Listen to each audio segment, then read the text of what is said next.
Hi friends. आप लोग को स्वागत है आपके यूट्यूब चैनल ईडू हम सफ़र सफलता की ओर। आज हम आप लोग के लिए बीएसएससी स्नातक स्तरीय प्रारंभिक परीक्षा जो कि 23/12/2022 को हुआ था, इस परीक्षा का फर्स्ट शिफ्ट का क्वेश्चन का डिस्कशन लाए हैं। ये बिहार एसएससी या इसको सचिवालय सहायक भी कहा जाता है। तो इसका जो परीक्षा हुआ था 23/12/2022 को, उसका हम डिस्कशन कराने वाले हैं आज। यह जो डिस्कशन है ये बिहार की आने वाली सभी वैकेंसी या बिहार एसएससी के जो मुख्य परीक्षा होने वाला है या कोई भी एग्जाम जिसमें जीके जीएस पूछता है उसके लिए बहुत लाभदायक होगा। जो भी क्वेश्चन है उसका फुल एक्सप्लेनेशन हम करेंगे। आइए देखते हैं आज का पहला क्वेश्चन। और बिहार दरोगा टेस्ट सीरीज कराते हैं, उसका भी अगर आप लोग बिहार दरोगा का आप तैयारी करते हैं या किसी भी एग्जाम का जिसमें जीके जीएस पूछता है, तो उसके लिए हम टेस्ट सीरीज डेली 100 क्वेश्चन का कराते हैं। उससे क्या होगा कि जीके जीएस में आपका बहुत इम्प्रूवमेंट होगा। वो पूरा फुल जीके जीएस का सिलेबस कवर करके टेस्ट सीरीज तैयार किया जाता है, जो ज्ञान बिंदु जीएस एकेडमी द्वारा पेड कोर्स में कराया जाता है। उसका हम डिस्कशन यूट्यूब पे कराते हैं। आइए देखते हैं आज का पहला क्वेश्चन। पहला क्वेश्चन है, निम्नलिखित में से कौन सा एक युग्म सुमेलित नहीं है। इसमें बताना है कि कौन सा सुमेलित नहीं है। तो देख लेते हैं, यहाँ दिया गया घास का मैदान, इधर दिया गया महाद्वीप। बताना है कि कौन सा घास का मैदान किस महाद्वीप में पाया जाता है। तो देख लेते हैं इसमें किसका कौन सा सही या गलत दिया गया है। तो पहला दिया गया सिल्वासा। सिल्वासा जो है दक्षिणी अफ्रीका है, जो कि सही दिया गया है। अगला है पंपास। पंपास जो है यूरोप, जो कि गलत दिया गया है। पंपास जो है यूरोप में नहीं पाया जाता, जबकि ये अर्जेंटीना में पाया जाता है। यहाँ दिया गया पंपास जो कि यूरोप, तो गलत दिया गया है। ये कहाँ पाया जाता है, तो ये अर्जेंटीना में पाया जाता है, जो कि एक शीतोष्ण कटिबंधीय घास का मैदान है। यहाँ दिया गया वेल्ड। वेल्ड जो है अफ्रीका में, जो कि सही दिया गया है। यहाँ दिया गया डाउन्स। डाउन्स जो है ऑस्ट्रेलिया। डाउन्स ऑस्ट्रेलिया में पाया जाता है, तो इसका भी हो जाएगा सही है। तो इसमें एक बार याद कर लेते हैं घास का मैदान और महाद्वीप। तो यहाँ दिया गया सिल्वासा। सिल्वासा दक्षिण अफ्रीका सही है। पंपास यूरोप ना होके ये आपको हो जाएगा अर्जेंटीना। वेल्ड अफ्रीका सही है। डाउन्स ऑस्ट्रेलिया ये भी सही है। तो इसका जो आंसर हो जाएगा, इसमें गलत चूज करना था, तो इसका आंसर बी नंबर हो जाएगा। अगला क्वेश्चन देखते हैं। शैवाल तथा कवक के मध्य सहजीवी कहलाती है। बताना है आपको कि शैवाल तथा कवक के मध्य सहजीवी किसे कहा जाता है। ये कहा जाता है लाइकेन को। इसका जो आंसर हो जाएगा सी नंबर हो जाएगा। शैवाल तथा कवक के बीच सहजीवी या सिम्बियोसिस ये किसे कहा जाता है, तो ये कहा जाता है लाइकेन को। ये लाइकेन जो है, लाइकेन शब्द का प्रयोग सर्वप्रथम किसने किया था, तो इस शब्द का सर्वप्रथम प्रयोग जो किए थे थियोफ्रैक्टस ने किए थे। यह लाइकेन जो है वायु प्रदूषक का सूचक या संकेतक होता है। तो इसका जो आंसर हो जाएगा सी नंबर हो जाएगा। यही क्वेश्चन पूछ दे कि पेड़ों के छाल पे उगने वाले लाइकेन को क्या कहा जाता है, तो उस लाइकेन को क्रोक्टिकोल्स कहा जाता है। खाली चट्टानों पर उगने वाले लाइकेन को क्या कहा जाता है, तो सेक्सिकोल्स कहा जाता है। एक साइनोबैक्टीरिया। साइनोबैक्टीरिया होता है वो कैसा शैवाल है, तो नील हरित शैवाल होता है। साइनोबैक्टीरिया कैसा शैवाल है, तो नील हरित शैवाल होता है। आइए देखते हैं अगला क्वेश्चन। अगला क्वेश्चन है, प्रकाशीय तंतु में प्रकाश का संचरण किस सिद्धांत के अनुसार होता है। आपको बताना है कि प्रकाशीय तंतु में प्रकाश का संचरण किस सिद्धांत के अनुसार होता है। ये इस पर सिद्धांत जो होता है पूर्ण आंतरिक परावर्तन का होता है। इसका जो आंसर हो जाएगा बी नंबर हो जाएगा। अब यहाँ दिया गया पूर्ण आंतरिक परिवर्तन। पूर्ण आंतरिक परिवर्तन होता क्या है, जान जाते हैं इसके बारे में कि पूर्ण आंतरिक परिवर्तन क्या होता है। तो यदि सघन माध्यम में प्रकाश की किरण केंद्रिक कोण से अधिक कोण पर आपतित होती है, तो यह दोनों माध्यमों को अलग अलग करने वाली सतह से वापस सघन माध्यम में परावर्तित हो जाती है। इस घटना को क्या कहा जाता है, तो इससे कहा जाता है प्रकाश का पूर्ण आंतरिक परिवर्तन। तो इसका आंसर जो हो जाएगा बी नंबर हो जाएगा। अगला क्वेश्चन देखते हैं। भारत के संविधान का अनुच्छेद 157 किससे संबंधित है। तो इसका जो संबंध है ये राज्यपाल के रूप में नियुक्ति के लिए योग्यता से है। इसका जो आंसर हो जाएगा सी नंबर हो जाएगा। ये राज्यपाल के रूप में नियुक्ति के लिए योग्यता जो होता है, तो योग्यता क्या क्या होता है, तो इनकी योग्यता है कि वो उससे भारत का नागरिक होना चाहिए। जो राज्यपाल नियुक्त होने वाले हैं उन्हें भारत के नागरिक होना कंपलसरी है, और उम्र 35 वर्ष की आयु पूर्ण कर चुके हैं तभी वो राज्यपाल बन सकते हैं। राज्यपाल का पद जो होता है कितने साल के लिए होता है, तो राज्यपाल का पद जो होता है पद ग्रहण से 5 वर्ष की अवधि के लिए होता है, लेकिन वो राष्ट्रपति के प्रसाद पर्यंत पद पर बने रहते हैं। जब राष्ट्रपति उन्हें चाहेंगे तब हटा सकते हैं। अब भारत संविधान के 155 में क्या दिया गया, तो 55 में दिया गया राज्यपाल की नियुक्ति दिया गया। नियुक्ति की जो चर्चा ये है, इसकी चर्चा जो किस अनुच्छेद में है, तो अनुच्छेद 155 में चर्चा है। जो कि कौन नियुक्ति करते हैं, तो ये राष्ट्रपति करते हैं। अगला क्वेश्चन है, दक्षिणी गोलार्ध में समताप रेखाओं का कम टेढ़ी मेढ़ी होने का प्रमुख कारण क्या है। तो उसका प्रमुख कारण है जो कि विशाल महासागरीय विस्तार है। इसका जो आंसर हो जाएगा सी नंबर हो जाएगा। यहाँ देख लेते हैं समताप रेखाएं। समताप रेखाएं क्या होती है? तो भूमंडल पर तापमान का वितरण समताप रेखाओं द्वारा दिखाई जाती है। समताप रेखा वो काल्पित रेखा है जो समान औसत तापमान वाले स्थान को मिलाती है। इसका जो आंसर हो जाएगा सी नंबर हो जाएगा। अगला क्वेश्चन देखते हैं। अगला क्वेश्चन है राष्ट्रीय मानवाधिकार आयोग के अध्यक्ष किसे नियुक्त किया जा सकता है? ये देख लेते हैं किसे नियुक्त किया जा सकता है। तो पहला है उच्चतम न्यायालय का कोई भी न्यायाधीश, जो कि गलत दिया गया है।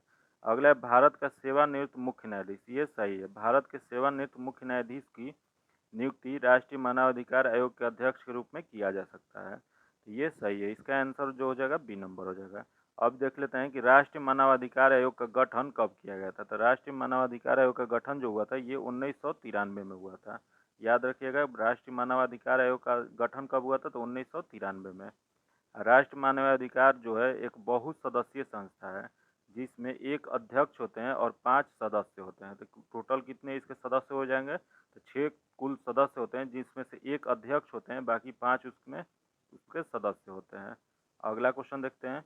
राष्ट्रीय खेल दिवस मनाया जाता है। आपको बताना है कि राष्ट्रीय खेल दिवस जो है ये कब मनाया जाता है। तो राष्ट्रीय खेल दिवस जो है ये 29 अगस्त को मनाया जाता है। इसका जो आंसर हो जाएगा सी नंबर हो जाएगा। ये किसके जन्मदिन पर मनाया जाता है? तो राष्ट्रीय खेल दिवस जो है ये मेजर ध्यानचंद के जन्मदिन पर मनाया जाता है। इनका जन्म कब हुआ था? तो 29 अगस्त 1905 में हुआ था। कहाँ हुआ था? तो ये प्रयागराज में हुआ था। इसका आंसर क्या हो जाएगा? सी नंबर हो जाएगा, 29 अगस्त। अगला क्वेश्चन देखते हैं। निम्न में से कौन सा देश सार्क सदस्य नहीं है? इसमें बताना है कि सार्क सदस्य इसमें से कौन सा नहीं है। तो सबसे पहले देख लेते हैं कि सार्क सदस्य में कितने देश होते हैं। तो सार्क सदस्य में कुल 8 देश होते हैं। ये 8 देश कौन कौन से हैं? तो पहला है बांग्लादेश, तब भूटान, तब भारत, मालदीव, नेपाल, पाकिस्तान, श्रीलंका, अफगानिस्तान। ये कुल 8 देश हैं। फिर से एक बार रिपीट कर देते हैं। बांग्लादेश, भूटान, भारत, मालदीव, नेपाल, पाकिस्तान, श्रीलंका, अफगानिस्तान। तो इसमें देख लेते हैं इसके अलावा इसमें कौन दिया गया है। तो इसके अलावा इसमें दिया गया मॉरिशस, जो कि मॉरिशस जो है ये सार्क देशों का समूह नहीं है। तो इसका जो आंसर हो जाएगा सी नंबर हो जाएगा। ये सार्क देशों का समूह जो है इसकी गठन कब किया गया था? ये इसका गठन जो किया गया था ये 8 दिसंबर 1985 को ढाका में की गई थी। इसका मुख्यालय कहाँ है? तो नेपाल के काठमांडू में है। सार्क का पूर्ण रूप क्या होता है? तो ये दक्षिणी एशियाई क्षेत्रीय सहयोग संगठन होता है। अगला देखते हैं क्वेश्चन। गन्ने में प्रति हेक्टेयर उत्पादन की दृष्टि से कौन से राज्य प्रथम स्थान रखता है? बताना है आपको कि गन्ने के प्रति हेक्टेयर के उत्पादन में दृष्टि से कौन सा राज्य प्रथम स्थान रखता है। तो प्रथम स्थान इसमें रखता है तमिलनाडु। इसका जो आंसर हो जाएगा डी नंबर हो जाएगा। अब ये गन्ना दिया गया यहाँ, तो गन्ना के बारे में थोड़ा जान जाते हैं। गन्ना विश्व में गन्ने का सबसे बड़ा उत्पादक कौन सा देश है? तो वो हमारा भारत है। हम लोग का भारत जो है ये गन्ने में सबसे बड़ा उत्पादक देश है। ये गन्ना का जन्मभूमि कहाँ है? तो ये भी भारत में ही है। अगला क्वेश्चन देखते हैं। अगला क्वेश्चन है हेलेंस्की राजधानी है। बताना है आपको कि हेलेंस्की जो दिया गया यहाँ वो किसकी राजधानी है। तो ये हेलेंस्की जो राजधानी है फिनलैंड की है। इसका जो आंसर हो जाएगा ए नंबर हो जाएगा। यहाँ दिया गया हेलेंस्की राजधानी फिनलैंड का, तो जान लेते हैं कि फिनलैंड की मुद्रा क्या होती है। तो इसकी मुद्रा जो है ये यूरो होती है। यहाँ दिया गया आइसलैंड। आइसलैंड की राजधानी कहाँ है? तो आइसलैंड की राजधानी रिकजेविक है। यहाँ दिया गया लटाविया। लटाविया की राजधानी कहाँ है? इसका रीगा है। अगला क्वेश्चन देखते हैं। बीटा क्षय परिणाम है। आपको बताना है कि बीटा क्षय जो है ये परिणाम किसका होता है। यह परिणाम होता है दुर्बल नाभिकीय बल का। इसका जो आंसर हो जाएगा बी नंबर हो जाएगा। ये बीटा कण का उपयोग कहाँ किया जाता है? तो इसका उपयोग किया जाता है आँखों और हड्डियों के कैंसर जैसी स्वास्थ्य स्थितियों के इलाज के लिए किया जाता है। इसका आंसर बी नंबर हो जाएगा। अगर चैनल पे पहली बार आए तो चैनल को सब्सक्राइब कर लीजिएगा, ताकि अगली वीडियो जब भी हम डालें तो आपको नोटिफिकेशन प्राप्त हो। अब वीडियो को लाइक कीजिएगा, दोस्तों के साथ शेयर कीजिएगा। आइए देखते हैं अगला क्वेश्चन। अगला क्वेश्चन है गांव स्तर पर पंचायत के अध्यक्ष, आगे दिया गया ऑप्शन को लोगों द्वारा प्रत्यक्ष रूप से चुना जाता है, जो कि सही दिया गया है। गांव स्तर पर जो पंचायत के अध्यक्ष होते हैं उन्हें लोगों द्वारा प्रत्यक्ष रूप से चुना जाता है। इसका जो आंसर हो जाएगा ए नंबर हो जाएगा। अगला क्वेश्चन देखते हैं। भू संतुलन शब्द का सबसे पहले प्रयोग किए थे। आपको बताना है भू संतुलन शब्द जो है इसकी सबसे पहले प्रयोग किसने किया था। तो ये किए थे अमेरिकी भूविज्ञानी कोलरेंस डाल्टन ने किए थे। ये कब किए थे? तो 1889 में। तो इसका जो आंसर हो जाएगा सी नंबर हो जाएगा। सी में डाल्टन दिया है, तो इसका आंसर सी नंबर हो जाएगा। अगला क्वेश्चन है तंजौर का राजराजेश्वर मंदिर किसने बनवाया था? तो ये बनवाए थे राजाराम प्रथम ने। इसका जो आंसर हो जाएगा ए नंबर हो जाएगा। ये राजाराम प्रथम ने तंजौर का राजेश्वर मंदिर जो बनवाए थे उसका और नाम से किस नाम से जानते हैं? तो इसे बृहदेश्वर मंदिर के नाम से भी जानते हैं। यह किस भगवान के लिए समर्पित है? तो यह भगवान शिव के लिए समर्पित है। यह किस शैली में बना हुआ है? तो ये द्रविड़ शैली का नमूना है। अब भारत का मंदिरों में सबसे बड़ा मंदिर कौन सा है? तो तंजौर का राजेश्वर मंदिर है। अगला क्वेश्चन देखते हैं। सुगौली की संधि नेपाल में जो हुआ था ये कब संपन्न हुआ था? तो इस संपन्न जो हुआ था ये 1816 में हुआ था। इसका आंसर बी नंबर हो जाएगा। ये सुगौली की जो संधि हुआ था ये किसके कार्यकाल में हुआ था? उसमें गवर्नर जनरल कौन थे? तो उस समय थे लॉर्ड हेस्टिंग थे। जो कि ये कब हुआ था? तो 1816 में नेपाल में ये सुगौली की संधि हुआ था। अगला क्वेश्चन देखते हैं। अगला क्वेश्चन है इर्थेन जिसका आणविक सूत्र C2H6 है के पास है। तो इसके पास जो है आपको 7 सहसंयोजक बंध है। इसका जो आंसर हो जाएगा बी नंबर हो जाएगा। अगला क्वेश्चन है निम्न में से कौन सी संस्था भारत के राष्ट्रीय लेखा सांख्यिकी तैयार करने के लिए उत्तरदायी होता है? ये उत्तरदायी होता है। इसका जो आंसर हो जाएगा ए नंबर, केंद्रीय सांख्यिकी संगठन। केंद्रीय सांख्यिकी संगठन जो होता है वो राष्ट्रीय लेखा सांख्यिकी तैयार करता है। अब जान जाते हैं कि केंद्रीय सांख्यिकी संगठन की स्थापना कब हुआ था? तो इसकी स्थापना 2 मई 1951 में किया गया था। अगला क्वेश्चन देखते हैं। भाषा सम्मान पुरस्कार दिया जाता है तो ये दिया जाता है साहित्य अकादमी द्वारा। इसका जो आंसर हो जाएगा सी नंबर हो जाएगा। ये भाषा सम्मान पुरस्कार जो है ये किसके द्वारा दिया जाता है? तो ये साहित्य अकादमी द्वारा। ये शुरुआत कब से किया गया था? तो 1996 से शुरुआत किया गया था।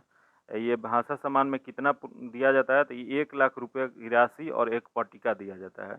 यहाँ दिया गया देख लेते हैं साहित्य अकादमी द्वारा। तो साहित्य अकादमी के बारे में थोड़ा जान जाते हैं। तो साहित्य अकादमी की स्थापना कब किया गया था? तो ये 1954 में किया गया था। प्रथम साहित्य अकादमी पुरस्कार कब दिया गया था? तो 1955 में दिया गया था।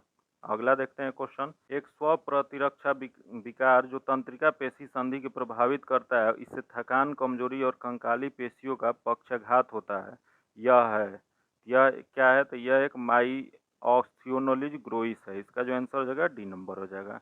माई ऑस्थिनोइड ग्रोइस एक न्यूरो न्यूक्लियर विकार है जिसमें मांसपेशियों बुरी तरह से कमजोर हो जाती है। अगला क्वेश्चन देखते हैं। निम्नलिखित में से किसने on board test trial and triumph my years in BCII आत्मकथा लिखी है? यह आत्मकथा जो है ये लिखे हैं रत्नाकर सेठी ने। इसका जो आंसर हो जाएगा डी नंबर हो जाएगा। अगला क्वेश्चन है भगत सिंह का जन्म कहाँ हुआ था? आपको बताना है कि भगत सिंह जो थे इनका जन्म कहाँ हुआ था। तो इनका जन्म जो हुआ था ये हुआ था बंगा गांव में। इसका जो आंसर हो जाएगा ए नंबर हो जाएगा। ये बंगा गांव था कहाँ? ये बंगा गांव वर्तमान पाकिस्तान में लालपुर के बगल में है। जो कि इसका जन्म कब हुआ था? तो 27 सितंबर 1907 को हुआ था। अगला क्वेश्चन है जैन धर्म के 23वें तीर्थंकर कौन थे? तो जैन धर्म के 23वें तीर्थंकर जो थे ये पार्श्वनाथ थे। इसका जो आंसर हो जाएगा बी नंबर हो जाएगा। ये पार्श्वनाथ का जन्म कहाँ हुआ था? तो पार्श्वनाथ का जन्म जो है तो काशी जो वर्तमान बनारस में पड़ता है वहाँ इनका जन्म हुआ था। ये 23वें तीर्थंकर थे। जैन धर्म में कुल कितने तीर्थंकर हुए थे? तो कुल 24 तीर्थंकर हुए थे। जो यहाँ महावीर स्वामी जो थे अंतिम और 24वें तीर्थंकर महावीर स्वामी ही थे। अगला क्वेश्चन देखते हैं। राष्ट्रीय बीज निगम की स्थापना किस वर्ष की गई थी? ये स्थापना किया गया था ये 1963 में किया गया था। इसका आंसर सी नंबर हो जाएगा। अगला क्वेश्चन देखते हैं। विभवांतर की माप किस यंत्र द्वारा की जाती है? कि विभवांतर की माप जो है ये वोल्टामीटर द्वारा किया जाता है। इसका जो आंसर हो जाएगा डी नंबर हो जाएगा। यहाँ दिया गया एनीमोमीटर। एनीमोमीटर द्वारा क्या नापा जाता है? तो वायु की गति की माप की जाती है। यहाँ दिया गया गैल्वेनोमीटर। गैल्वेनोमीटर द्वारा क्या नापा जाता है? तो अत्यंत सूक्ष्म विद्युत धारा का मापन किया जाता है। यहाँ दिया गया अमीटर। अमीटर द्वारा क्या नापा जाता है? तो अमीटर द्वारा विद्युत धारा की मापन किया जाता है। तो इसका जो आंसर हो जाएगा डी नंबर हो जाएगा। अगला क्वेश्चन है लैक्टिक अम्ल कौन सी समवायता प्रदर्शित करती है? ये प्रदर्शित करती है प्रकाशीय समवायता। इसका जो आंसर हो जाएगा सी नंबर हो जाएगा। अगला क्वेश्चन है राजा जी राष्ट्रीय पार्क एक प्राकृतिक आवास है तो यह आवास एशियाई हाथियों का है। इसका जो आंसर हो जाएगा डी नंबर हो जाएगा। अगला क्वेश्चन है प्रथम आंग्ल बर्मा युद्ध की शुरुआत के समय भारत का गवर्नर जनरल कौन थे? तो सबसे पहले जान लेते हैं कि प्रथम बर्मा युद्ध जो हुआ था ये कब हुआ था। ये हुआ था 1824 से 26 के बीच में। ये इसमें कार्यकाल किसका था? तो उस समय कार्यकाल था लॉर्ड एमहस्टन का। इसका जो आंसर हो जाएगा ए नंबर है। इनका कार्यकाल कब से कब है? तो 1823 से 28 तक है। उस समय कौन थे? तो उस समय लॉर्ड एमहस्टन थे। इसका आंसर ए नंबर हो जाएगा। अगला क्वेश्चन है, विनिमय नियम, उपनियम तथा नियमावली बनाने के लिए संसद द्वारा कार्यपालिका को प्रतिनिधित्व अथवा संविधान द्वारा प्रदत्त शक्तियों का उपयोग भली भांति हो रहा है या नहीं, यह विचार करने का प्रतिवेदन देने के लिए किस संसदीय समिति का गठन किया जाता है? तो ये किया जाता है अधीनस्थ विधायी समिति द्वारा। इसका जो आंसर हो जाएगा ए नंबर हो जाएगा। ये अधीनस्थ विधायी समिति में कितने सदस्य होते हैं? तो इसमें कुल 15 सदस्य होते हैं जो प्रत्येक सदन से होते हैं। ये अधीनस्थ विधायन समिति का स्थापना कब किया गया था? तो इसका गठन 1953 में किया गया था। इसका आंसर जो हो जाएगा ए नंबर हो जाएगा। अगला क्वेश्चन है, कैल्शियम कार्बाइड में 2 कार्बन परमाणुओं के बीच कितने प्रकार बंध होता है? ये बंद होते हैं, ये 1 सिग्मा 2 पाई होते हैं। इसका आंसर जो हो जाएगा बी नंबर हो जाएगा। अगला क्वेश्चन देखते हैं, वह शैवाल जिसका उपयोग अंतरिक्ष यात्री भोजन के रूप में करते हैं वो कौन सा है? तो यो हो जाएगा कैलोरोला। इसका जो आंसर हो जाएगा ए नंबर हो जाएगा। तो जो अंतरिक्ष यात्री जो प्रयोग करते हैं वो कैलोरोला का यूज करते हैं। अगला क्वेश्चन देखते हैं, उच्च न्यायालय के न्यायाधीशों की नियुक्ति कौन करता है? बताना है आपको कि उच्च न्यायालय के न्यायाधीश जो होते हैं उनकी नियुक्ति कौन करते हैं? तो ये करते हैं राष्ट्रपति। इसका जो आंसर हो जाएगा ए नंबर हो जाएगा। यही क्वेश्चन पूछ दे कि मुख्य न्यायाधीश जो होते हैं उच्च न्यायालय के, उसका नियुक्ति कौन करते हैं? तो उसका भी नियुक्ति राष्ट्रपति ही करते हैं, लेकिन वो भारत के मुख्य न्यायाधीश जो होते हैं सुप्रीम कोर्ट के, उसके सहायता से और संबंधित राज्य के राज्यपाल के परामर्श से करते हैं। अगला क्वेश्चन देखते हैं, ब्रेड बनाने में प्रयोग किया जाता है। आपको बताना है कि ब्रेड बनाने में किसका उपयोग किया जाता है? तो ये प्रयोग किया जाता है सैक्रोनोमाइसिस सेरेविस का। इसका जो आंसर हो जाएगा डी नंबर हो जाएगा। अगला क्वेश्चन देखते हैं, अगला क्वेश्चन है कि भारतीय संविधान में किस संशोधन अधिनियम के द्वारा न्यायाधिकरण ट्रिब्यूनल जोड़ा गया था? ये जोड़ा गया था 42वीं संविधानिक संशोधन द्वारा। इसका जो आंसर हो जाएगा ए नंबर हो जाएगा। ये 42वीं संविधानिक संशोधन कब हुआ था? तो ये हुआ था 1976 में। इसे ही लघु संविधान भी कहा जाता है। इसका आंसर ए नंबर हो जाएगा। अगला क्वेश्चन देखते हैं, प्रकाश ग्रहीय कोशिका शलाका तथा शंकु उपस्थित होता है। तो ये उपस्थित होता है रेटिना में। इसका जो आंसर हो जाएगा सी नंबर हो जाएगा। अगला क्वेश्चन है, भारत के संविधान का कौन सा अनुच्छेद राष्ट्रपति या उपराष्ट्रपति के चुनाव से संबंधित शकाओं और विवादों का निर्धारण से संबंधित है? ये संबंधित है अनुच्छेद 71। इसका जो आंसर हो जाएगा बी नंबर हो जाएगा। राष्ट्रपति या उपराष्ट्रपति चुनाव से संबंधित सभी विवादों का जांच कौन करता है? ये जांच या फैसला जो देते हैं ये उच्चतम न्यायालय सुप्रीम कोर्ट करता है, जो कि अंतिम फैसला होता है। अगला क्वेश्चन देखते हैं, बेटी बचाओ बेटी पढ़ाओ योजना किस वर्ष प्रारंभ की गया था? बताना है आपको कि बेटी बचाओ बेटी पढ़ाओ जो योजना है ये कब शुरू किया गया था? तो इसकी शुरुआत जो किया गया था 22 जनवरी 2015 को हरियाणा के पानीपत से प्रारंभ प्रधानमंत्री नरेंद्र मोदी ने किए थे। तो इसका जो आंसर हो जाएगा डी नंबर हो जाएगा। अगला क्वेश्चन देखते हैं, किस अवधि को योजना अवकाश कहा जाता है? बताना है आपको कि योजना अवकाश किसे कहा जाता है। तो ये योजना अवकाश जो है ये 1966 से 69 के बीच में चला था, उसे कहा जाता है। इसका आंसर जो हो जाएगा बी नंबर हो जाएगा। पंचवर्षीय योजना के जगह पे योजना अवकाश हर साल एक साल भर का चला था, उसे ही कहा जाता है। इसका आंसर बी नंबर हो जाएगा। अगला क्वेश्चन है, अनुच्छेद 39A प्रावधान करता है। आपको बताना है कि अनुच्छेद 39A जो है वो किसका प्रावधान करता है? ये करता है समान न्याय और निःशुल्क विधिक सहायता। इसका जो आंसर हो जाएगा बी नंबर हो जाएगा। ये कब जोड़ा गया था? तो 42वीं संवैधानिक संशोधन अधिनियम 1976 द्वारा जोड़ा गया था। बिम्बिसार किस राजवंश का शासक था? आपको बताना है कि बिम्बिसार जो थे ये किस राजवंश के शासक थे। ये जो शासक थे ये हर्यक वंश के थे। इसका जो आंसर हो जाएगा डी नंबर हो जाएगा। अगला क्वेश्चन है, निम्नलिखित प्रदेशों में से किसके मुख्यतः शीत ऋतु में वर्षा होती है? तो बताना है कि ये किस क्षेत्र में शीत ऋतु में वर्षा होती है। तो ये आपको हो जाएगा भूमध्य सागरीय प्रदेश में। इसका जो आंसर हो जाएगा ए नंबर हो जाएगा। अगला क्वेश्चन है, राष्ट्रीय शिक्षा दिवस किस तारीख को मनाया जाता है? आपको बताना है कि राष्ट्रीय शिक्षा दिवस जो है ये किस तिथि को मनाया जाता है। तो ये मनाया जाता है 11 नवंबर को। इसका जो आंसर हो जाएगा बी नंबर हो जाएगा। 11 नवंबर को किसके जन्मदिन पर मनाया जाता है? तो ये मनाया जाता है शिक्षा मंत्री जो पहले थे वो मौलाना अब्दुल कलाम, उनके जन्मदिन के आधार पर ये 11 नवंबर को मनाया जाता है। यही क्वेश्चन पूछ दे कि शिक्षक दिवस कब मनाया जाता है? तो ये मनाया जाता है 5 सितंबर को। वो किसके जन्मदिन पे? तो ये सर्वपल्ली राधाकृष्ण के जन्म दिवस मनाया जाता है। अगला क्वेश्चन देखते हैं, कंट्रेल अपेक्ष का उपयोग किया जाता है।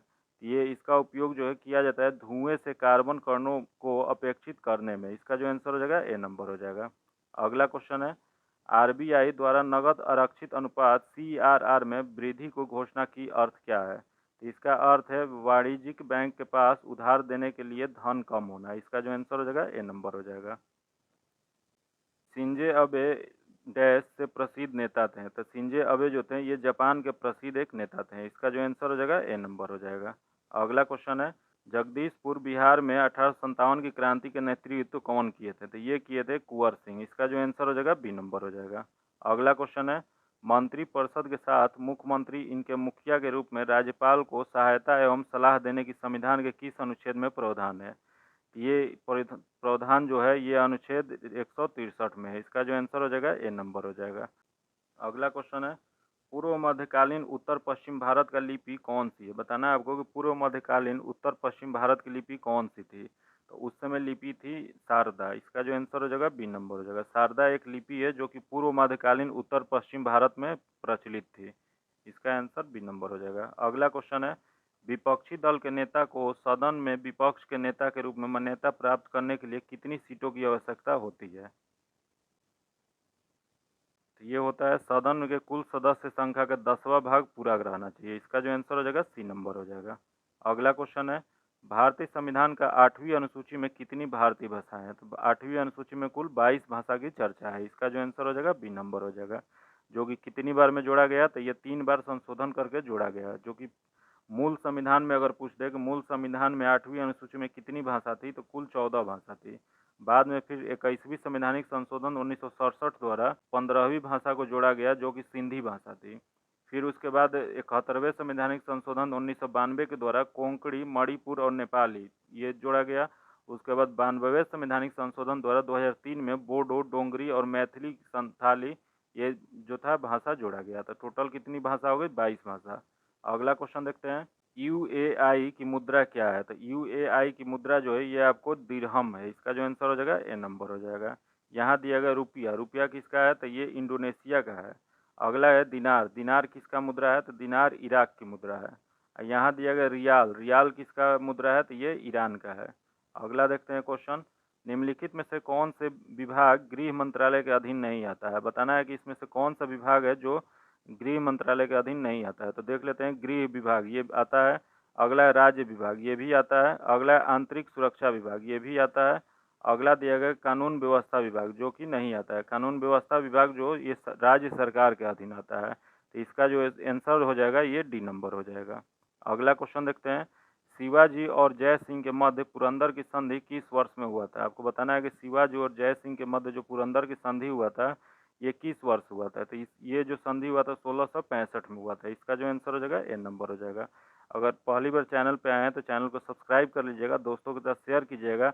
ये मेरा प्रयास जो है ये कैसा आपको लगा कमेंट करके ज़रूर आप बताइएगा, या आप किस एग्ज़ाम की तैयारी करते हैं वो भी कमेंट करके ज़रूर बताइएगा, ताकि हम उस एग्ज़ाम के लिए भी कुछ प्रैक्टिस सेट लाएँ। अगर वीडियो अच्छा लगे तो लाइक कीजिएगा, दोस्तों के साथ शेयर कीजिएगा। फिर मिलते हैं आपसे अगले वीडियो में, तब तक के लिए धन्यवाद। जय हिंद।